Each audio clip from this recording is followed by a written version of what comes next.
Assalamualaikum warahmatullahi wabarakatuh. Selamat datang kembali di kuliah Komputasi dan Pemrograman dengan saya Indriyanti Mulyani. Kali ini kita akan belajar tentang structured analysis yang saya adopsi dari buku John Hahn.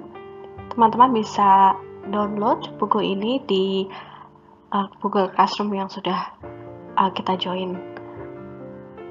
Jadi akan kita pelajari pada structured analysis ini adalah ketika kita memiliki project aplikasi yang size-nya atau kompleksitasnya cukup signifikan, kita harus melakukan beberapa langkah supaya project tersebut bisa di breakdown menjadi beberapa bagian yang lebih manageable dan lebih mudah untuk dipahami. Sebelum kita lanjut pada materi yang akan kita diskusikan hari ini, saya akan mereview beberapa hal yang sudah kita pelajari selama ini.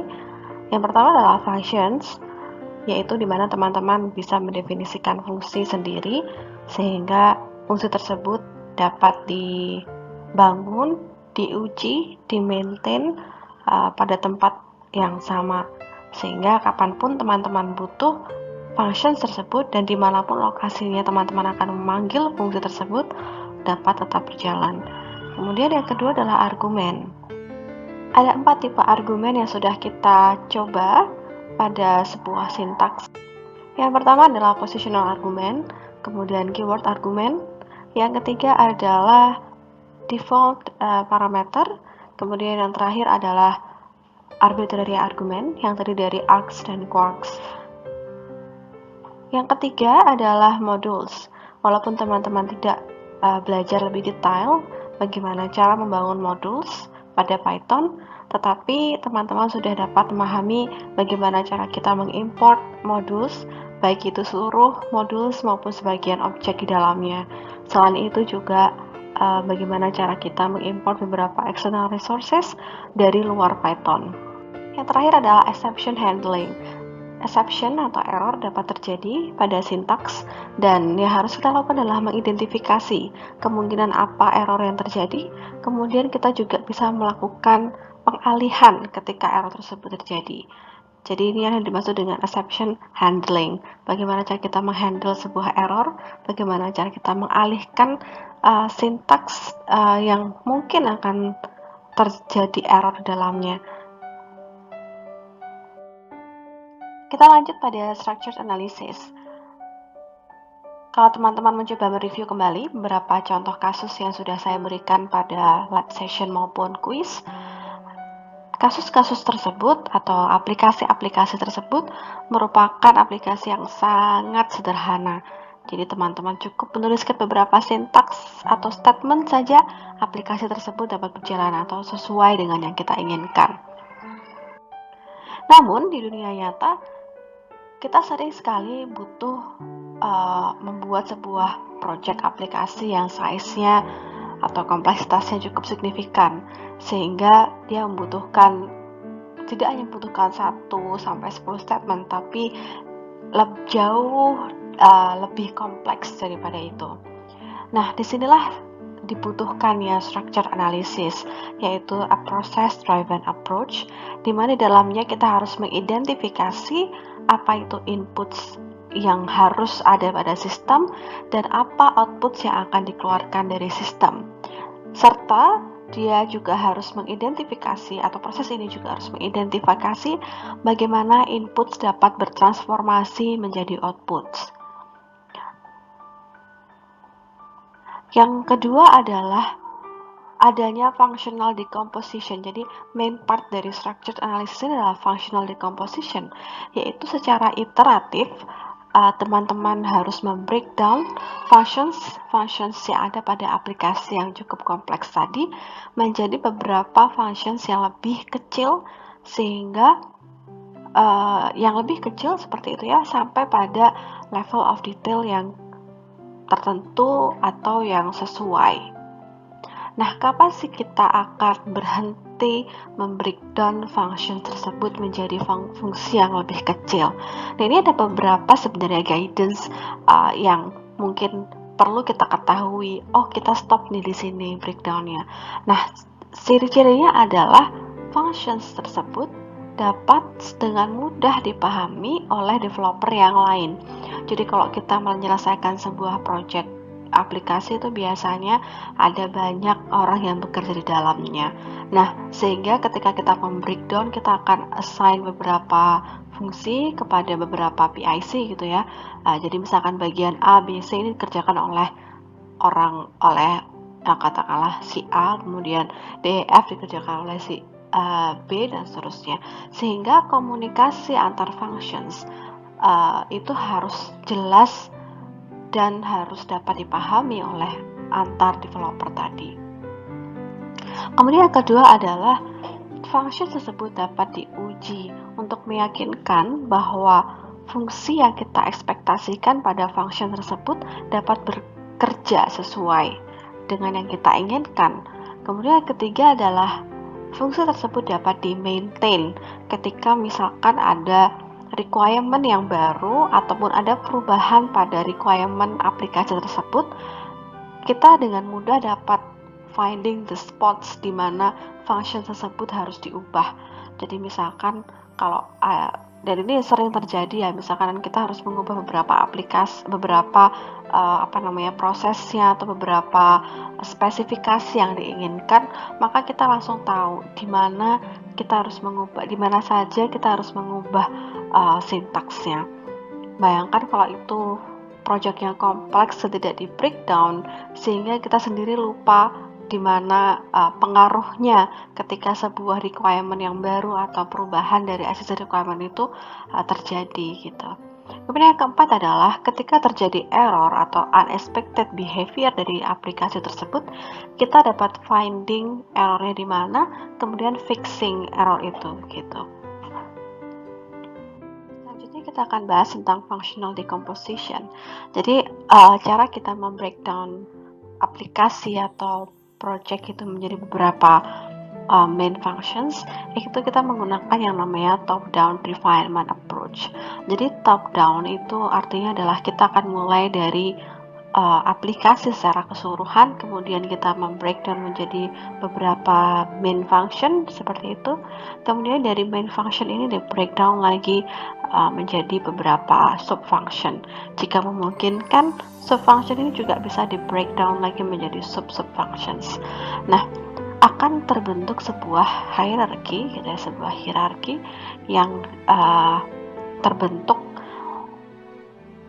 yang memvisualisasikan fungsi-fungsi tersebut gitu. Bagaimana fungsi-fungsi ini mensupport main functions, dan main functions bagaimana mensupport aplikasi tersebut. Selanjutnya adalah refinement yang dikatakan pada approach-nya di sini adalah ada 2 kali refinement yang dilakukan ketika kita melakukan functional decomposition. Yang pertama adalah nanti terjadi ketika setelah kita breakdown semua fungsi-fungsi yang ada pada aplikasi, kemudian kita melakukan evaluasi kembali apakah proses breakdown tadi sudah sesuai dan apakah ada fungsi-fungsi yang tidak seharusnya di-decompose lagi gitu.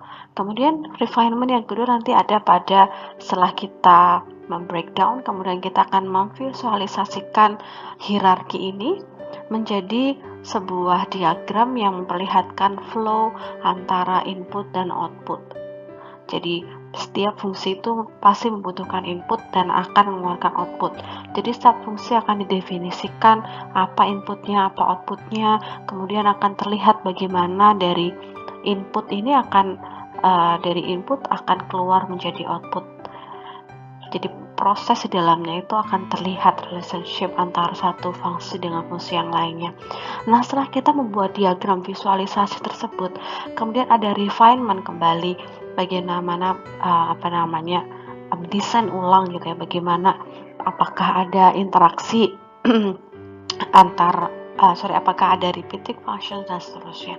Jadi ada 2 kali refinement yang terjadi pada functional decomposition. Nah, selanjutnya saya akan jelaskan beberapa hal yang penting atau beberapa step yang seharusnya kita lakukan ketika kita akan membuat functional decomposition, step yang pertama adalah mengidentifikasi input dan output pada sistem. Kemudian step yang kedua, kita akan menganalisis bagaimana input tersebut bertransformasi menjadi output. Sehingga ketika kita menganalisis transformasi input menjadi output ini akan terlihat nantinya main functions atau juga yang disebut dengan high level functions itu teridentifikasi gitu. Lalu dari high level function tersebut kita akan breakdown lagi menjadi list of sub functions. Nah, setelah kita lakukan step 1, step 2, dan step 3, maka yang step 4 ini sebenarnya adalah refinement. Jadi kita melakukan kembali step 2 dan 3 untuk mengidentifikasi apakah ada fungsi-fungsi yang tidak boleh atau tidak harus didekomposisi lagi gitu, menjadi lebih fungsi yang lebih kecil gitu. Kemudian yang kelima adalah setelah kita membuat breakdown atau mendapatkan hierarki ini, mendapatkan list dari sub function, kemudian bagaimana sub function tersebut mensupport main functionnya dan seterusnya, maka step yang kelima adalah membuat diagram dari hierarki fungsi tersebut seperti yang terlihat pada sisi yang sebelah kiri. Nah, ini akan sangat berguna bagi developers untuk memvisualisasikan bagaimana sistem ini berfungsi dan juga melihat, mengeksamin atau menganalisis relationship antar fungsinya. Jadi mungkin fungsi A ini ada, dan pasti ya, mungkin ada beberapa subfungsi ini yang mensupport fungsi yang lainnya dan seterusnya.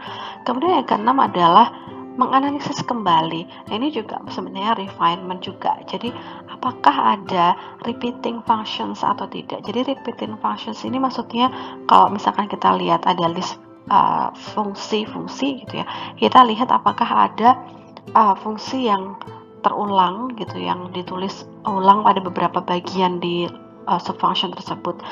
Kemudian apakah ada generic functions yang bisa digunakan kembali. Jadi misalkan kalau tadi kita lihat pada subfungsi katakanlah 1, 2, dan 3 gitu ya. Katakanlah di sini ada subfungsi 1, 2, dan 3. Ternyata subfungsi ini pasti akan ada statement-statement kan ya yang yang ada di dalam subfungsi tersebut. Nah, kita akan lihat apakah ada sintaks yang atau fungsi yang dilakukan pada subfungsi 1, subfungsi A misalkan, kemudian B dan C. Apakah ada generic function yang bisa di reused? Jadi mungkin ada bagian-bagian antara katakanlah fungsi A, B, C ini yang sama sintaksnya, sehingga kita bisa tarik, kita ambil sebagai generic function, sehingga sintaks yang ada pada subfunction A, B, C ini bisa lebih efisien seperti itu. Kemudian yang selanjutnya, apakah ada missing functions atau tidak. Jadi apakah ada fungsi yang belum dibuat gitu ya, atau ada yang terlewat.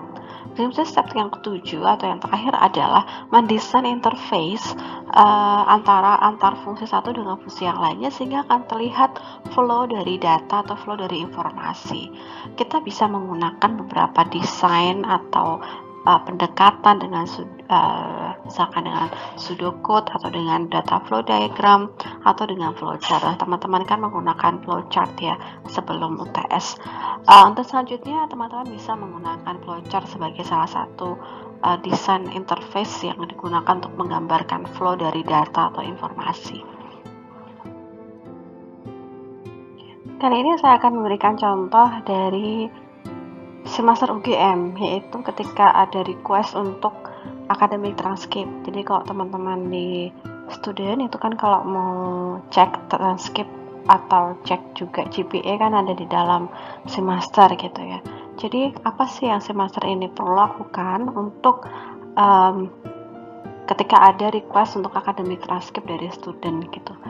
Jadi yang pertama kali dilakukan adalah load students details dari satu file atau database yang sudah ada. Kemudian yang kedua adalah mengambil record semua course dan juga grade dari student yang sudah dipelajari di semester-semester yang sebelumnya. Kemudian mengkalkulasikan GPA dari student tersebut. Yang keempat, setelah semua selesai, informasi semua sudah didapatkan, lalu mencetak atau print out academic transcript yang isinya ada nama dari studentnya, kemudian nama dari departemennya atau fakultasnya, nama universitas, detail dari course-nya, dan juga grade-nya. Kemudian setelah academic transcript-nya sudah di print out, selanjutnya sistem akan mengirim approval kepada head of department. Nah, setelah dapat approval baru dia akan mengirimkan kepada academic transcript itu kepada student. Nah, dari penjelasan itu kalian bisa melakukan namanya functional decomposition. Jadi pertama ini adalah main functionnya atau sebenarnya aplikasinya, yaitu academic record request. Dari situ ada beberapa bagian. Di sini kita breakdown gitu ya, beberapa bagian penting. Yang pertama adalah academic transcript preparation, kemudian approval by head of department, baru pengiriman kepada student. Nah, untuk preparation dari academic transcriptnya ini juga ada subbagiannya, yaitu mengambil informasi tentang detail dari studentnya, kemudian mengambil semua skor dari subjek pada semua semester yang telah dilalui oleh student tersebut, kemudian print out academic transcript. Nah, kalau level satunya ini adalah sebenarnya main functionnya dari aplikasi ya. Kemudian setelah itu di breakdown lagi menjadi yang namanya kita sebut dengan high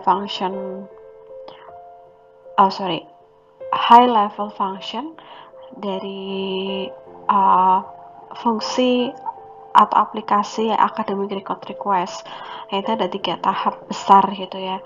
Nah, setiap tahap besar ini sebenarnya bisa di breakdown lagi.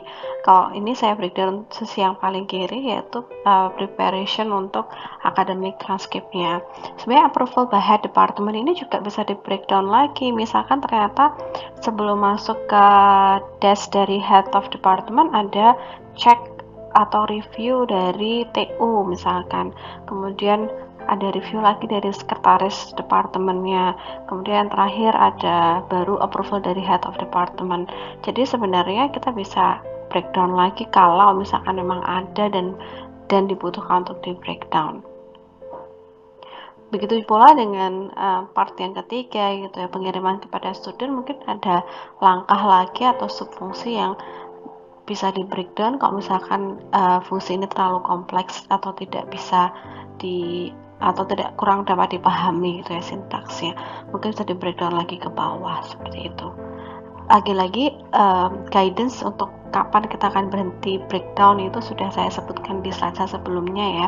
Teman-teman bisa mereview lagi. Setiap kali ada sebuah fungsi, teman-teman akan berpikir apakah ini akan di breakdown lagi atau tidak, apakah ada generic function di antara sub-sub function tersebut atau tidak. Jadi memang itu suatu hal yang akan kita pikirkan ketika, artinya itu sebuah guidance yang akan kita pakai atau kita pegang ketika kita akan membreakdown fungsi menjadi beberapa sub-function.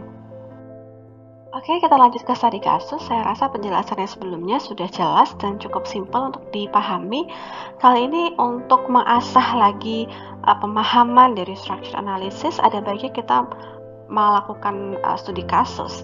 Jadi kalau teman-teman ingat di individual assignment, teman-teman membuat IR rule ya, memahami konsep dari IR rule, bagaimana sih aplikasi dari IR rule, kemudian mentransformasikan dalam bentuk file Excel. Nah, kali ini coba aplikasikan step-step yang ada pada functional decomposition untuk IR rule, kemudian develop flowchart untuk merepresentasikan bagaimana cara kerja dari IR rule, apa inputnya, kemudian apa outputnya, proses di dalamnya. Setelah flowchartnya itu ada dan selesai, teman-teman bisa mendevelop sintaksnya pada Spider. Jadi fungsi dari fungsi dari functional decomposition adalah melihat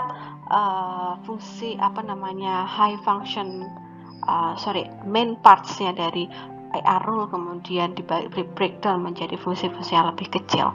Nah, fungsi yang paling kecil itu nanti teman-teman buat dengan functions yang sudah kita pelajari minggu lalu pada Spider. Kemudian teman-teman bisa mengkolaborasi. Jadi setelah tahu kan relationship antar function, teman-teman bisa membuat secara utuh bagaimana proses